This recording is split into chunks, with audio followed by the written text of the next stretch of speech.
स्वतः बाबर जो होता तो प्रचंड मोठा विद्वान होता, कवी होता, काव्यशास्त्राचा व्याकरणशास्त्राचा अभ्यासक होता। त्या बाबराची चर्चा बाबरी मस्जिदी पलीकडे सहसा केली जात नाही।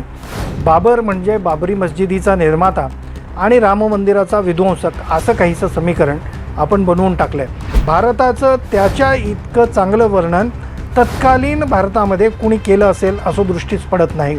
हा औरंगजेब ज्याला हिंदू द्वेष्टा म्हणून हिणवलं गेलं त्या औरंगजेबाची ही कविता आहे ज्याच्यावर कुणी विश्वास ठेवणार नाही। हिंदियों में बू रहेगी जब तक ईमान की, तख्ते लंदन तक चलेगी तेक हिंदुस्तान की।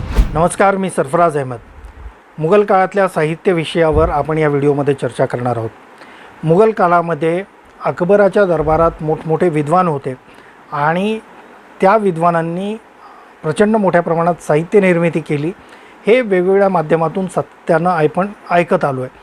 पण अकबराच्या आधी आणि अकबराच्या नंतर जी साहित्य निर्मिती झाली आहे, जे विद्वान या दरबारामध्ये कार्यरत होते त्याच्याविषयी फारसं काही बोललं जात नाही। स्वतः बाबर जो होता तो प्रचंड मोठा विद्वान होता, कवी होता, काव्यशास्त्राचा व्याकरणशास्त्राचा अभ्यासक होता। त्या बाबराची चर्चा बाबरी मस्जिदी पलीकडे सहसा केली जात नाही। बाबर म्हणजे बाबरी मस्जिदीचा निर्माता आणि राम मंदिराचा विध्वंसक असं काहीसं समीकरण आपण बनवून टाकलं आहे। पण त्या बाबरनं प्रचंड मोठ्या प्रमाणात साहित्य निर्मिती केली आहे। तो स्वतः काव्यशास्त्राचा अभ्यासक होता, व्याकरणशास्त्राविषयी एक नवीन दृष्टिकोन मांडण्याचा त्यानं प्रयत्न केला होता। तर या बाबरनं जे काही लिहिलं आहे, जे काही मांडलं आहे त्याच्याविषयी राधेश्याम यांनी अतिशय महत्त्वाचं असं लिखाण त्यांच्या बाबर या पुस्तकामध्ये केलेलं आहे। राधेश्याम त्या पुस्तकामध्ये म्हणतात की त्याने जवळपास 116 गझल, 8 मसनवी, 104 रुबाई, 8 मसनवी म्हणजे 8 खंडकाव्य, 104 रुबाई, 52 मुआम्स, 8 कोते, 15 तुयुग आणि 29 सीरी मुसुन्नची रचना केली होती। पहा, मी पुन्हा एकदा हे रिपीट करतो आहे।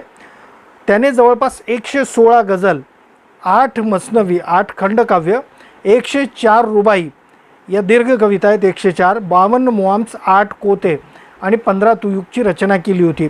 हा बाबर जो आहे तो बाबर फक्त तुर्की भाषेत रचना करत नव्हता।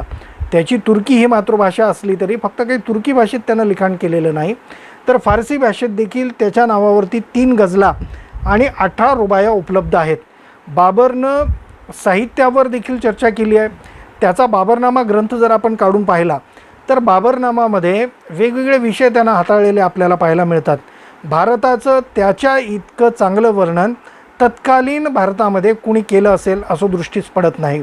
भारताच्या वेगवेगळ्या भागांविषयी, बोलीभाषांविषयी, वेगवेगळ्या भागात राहणाऱ्या लोकांविषयी त्यानं विस्तारानं लिखाण केलं आहे। एकदा बाबर एका स्वारीवर निघालेला असताना एका विहिरीजवळ एक स्त्री रहाटेचा वापर करून पाणी काढत होती। ती कृती बाबरला आकर्षित करणारी ठरली।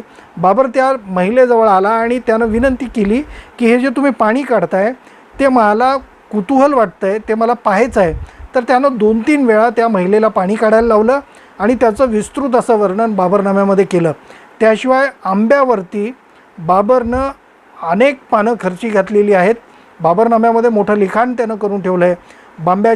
आंब्याचे वेगवेगळे प्रकार हे भारतामध्ये कसे मिळतात, त्याची चव नेमकी काय आहे, त्याचं वैशिष्ट्य काय आहे, कोणत्या प्रदेशात कोणता आंबा पिकतो आणि तो आंबा कोणत्या महिन्यामध्ये, कोणत्या दिवसांमध्ये तो येतो, त्याचे ऋतू कोणते आहेत, हे सगळं विस्तारानं मांडलेलं आहे। बाबर हा इतका चांगला अभ्यासक होता, त्याच्याकडे इतकं चांगलं निरीक्षण कौशल्य होतं की त्यानं वास्तुकौशल्यावर देखील लिखाण केलेलं आहे। वेगवेगळ्या शहरांमध्ये, वेगवेगळ्या गावांमध्ये जी वास्तुरचना आढळायची, ज्या वास्तू आढळायच्या त्या वास्तूंच्या निर्मितीचं वैशिष्ट्य त्यानं बाबरनाम्यामध्ये अधोरेखित करून ठेवलेलं आहे। त्याच्याशिवाय व्याकरणशास्त्रावरती प्रचंड असं लिखाण त्यानं केलेलं आहे। बाबर हा समीक्षक म्हणून देखील त्या काळात ओळखला जायचा। अनेक कवी बाबरला तो चांगला समीक्षक आहे म्हणून स्वतःच्या कविता पाठवत नव्हते। इथपर्यंत बाबरची ख्याती पसरलेली होती। बाबरनं बाबरी नावाची एक लिपी देखील निर्माण केलेली होती। त्या बाबरी लिपीमध्ये बेवरिज हे जे बाबरच्या इतिहासाचे अभ्यासक आहेत त्यांनी असं म्हटलं आहे की त्यानं बाबरी लिपीमध्ये कुराण लिहून, कुराणची एक प्रत जी आहे ती मक्केला पाठवली होती। त्याशिवाय बाबरनामा या आत्मकथेविषयी बेवरिज म्हणतात, बाबरची आत्मकथा एक अनमोल ग्रंथ आहे, ज्याची तुलना संत ऑगस्टाईन, रुसोचे स्वीकृतीपत्र अथवा गिब्बन आणि न्यूटनच्या आत्मकथांशी केली जाऊ शकते. आशियाच्या साहित्य रचनांमध्ये ही एक अप्रतिम अशी कृती आहे. सर एडवर्ड डेनिसन यांनी देखील बाबरनाम्याला एक वेगळी उंची असल्याचं मान्य केलं होतं. त्याच्यानंतर बाबरनामा ही जी रचना आहे ती तुर्की रचना जी प्रसिद्ध अशी आहे मुबीन त्याच्या धर्तीची आहे असं देखील अनेक विद्वानांनी त्यांच्या लिखाणात नमूद करून ठेवलं होतं. बाबरच्या नंतर सत्तेत आलेला बाबरचा पुत्र हुमायून हा देखील अभ्यासक होता. त्याच्याकडे प्रचंड मोठं ग्रंथालय होतं. त्या ग्रंथालयाच्या पायऱ्या चढत असताना तो त्या पायऱ्यांवरून पडून मरण पावला असं वेगवेगळ्या इतिहासाच्या पुस्तकांमध्ये लिहिलेलं आहे. या हुमायूनच्या नंतर अकबर सत्तेत आला. त्या अकबरानं काहीच लिखाण केलं नाही, कारण तो अक्षरशून्य होता, त्याला अक्षर ओळख येत नव्हती वगैरे अशा पद्धतीचं लिखाण इतिहासाच्या साधनांमध्ये आढळतं. पण काही इतिहासकारांनी असं म्हटलं आहे की अकबराला एक विशिष्ट प्रकारचा आजार होता, ज्याच्यामुळं त्याला अक्षर ओळख जमत नव्हती.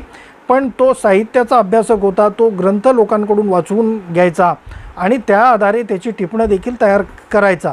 तर या अकबरानं, ज्याला निरक्षर म्हणून हेटाळणी ज्याची केली गेली, त्या अकबरानं अनेक कविता लिहिलेल्या आहेत. मॅनेजर सिंह पांडे यांनी त्या कवितांचं संकलन केलं आहे. तर त्या कवितांमध्ये एक कविता अकबरची आहे. त्याच्यामध्ये अकबर म्हणतो, भैरव भैरव राग आलाप्यो, आहो प्यारे वंशो में आन, खरज गंधार ऋषभ पंचम मध्यम निषाद दैवत तान, आरोही अवरोही अस्थाई, संचाही ताल काल और मान, उर्पती रप लाग डांट देशी, मार्ग तान सन सुनो सहा अकबर प्रमाण. ही अकबराची कविता आहे. त्याच्यानंतर जहांगीरच्या नावावरती जहांगीरनामा नावाचा ग्रंथ आहे. त्याच्याशिवाय जहांगीर आणि नूरजहाँ, ही नूरजहाँ जी त्याची पत्नी आणि प्रेयसी होती, त्या दोघांनी एकमेकांना कवितांमधून प्रतिवाद केलेला आहे एकमेकांचा आणि काव्यात्मक पत्र देखील पाठवलेली आहेत. तर त्या जहांगीरच्या अनेक कविता या जहांगीरनाम्यामध्ये आहेत. त्याशिवाय नूरजहाँच्या काही कविता या वेगवेगळ्या इतिहासाच्या पुस्तकांमध्ये येतात.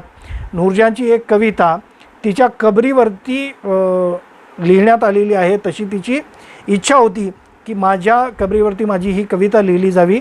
तर ती कविता काय आहे पहा.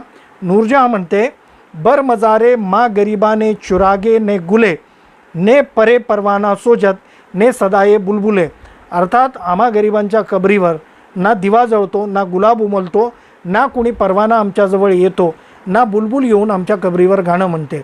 अशी दुःखात्मक कविता ही नूरजहाँनं लिहिलेली आहे.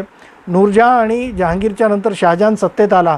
शहाजहानविषयी आणि मुमताजविषयी अनेक कथा आपण ऐकलेल्या आहेत. त्या शहाजहाननं जवळपास 100हून अधिक कविता लिहिल्याचं काही इतिहासकारांचं म्हणणं आहे. तर काही इतिहासकारांनी 50 कविताच त्यानं लिहिल्या असं देखील म्हटलं आहे.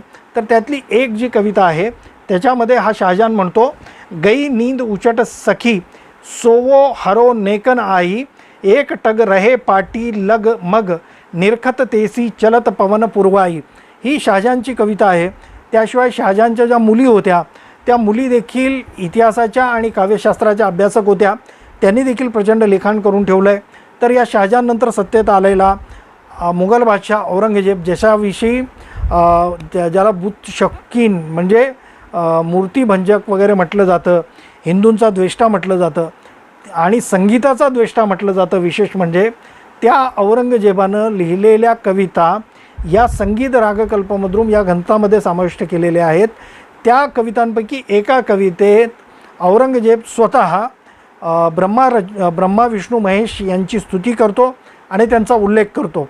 तर औरंगजेब काय म्हणतोय ते कवितेमध्ये पहा. उत्तम लगन शोभा सगुण, गिनगिन ब्रह्मा विष्णू महेश व्यास, किनोशा औरंगजेब जसन तकत बैठो आनंदन, नग खेंच दाम विषात वर गायन मोहन प्रत, ब्रह्मा रचो तीन मद गायन जन गुबी तिनके, हरत दुखत नंदन, एक निर्तत लास तांडव रग भावन, एक वन बावत वंदिक पंडित कर कवि सरस पूरक चंदन, शाह औरंगजेब जगत पीर हरण लोक तारे, निस्तारे फंदेही रहत दुख दरिद्र के गंजन, हा औरंगजेब ज्याला हिंदू द्वेष्टा म्हणून हिणवलं गेलं त्या औरंगजेबाची ही कविता आहे, ज्याच्यावर कुणी विश्वास ठेवणार नाही. तर औरंगजेबाच्या नंतर अनेक मुघल बादशाह झाले, त्या मुघल बादशाहांनी देखील कविता लिहिलेल्या आहेत. त्यापैकी मुघल बादशाहांमध्ये आझमच्या काही कविता आहेत. तो गौरी ईश्वर शिवा भवानी आनंद देजई अशा आशयाच्या कविता करतो. त्याच्यानंतर आझमशहाने आणखीन एक जी कविता लिहिली आहे ती कविता समजायला खूप सोपी आहे. त्याच्यामध्ये तो म्हणतो, अब तुम जागो क्यों न मोरे मीत, पियरवा हमारी प्रीत तुम सन लगी, नींद के माते सहा आलम सुर जनुमा भव, नुमा सगरी रैन रंग रस पागी. हा औरंगजेबाचा तिसरा मुलगा होता. तर यानं ह्या कविता लिहिलेल्या आहेत.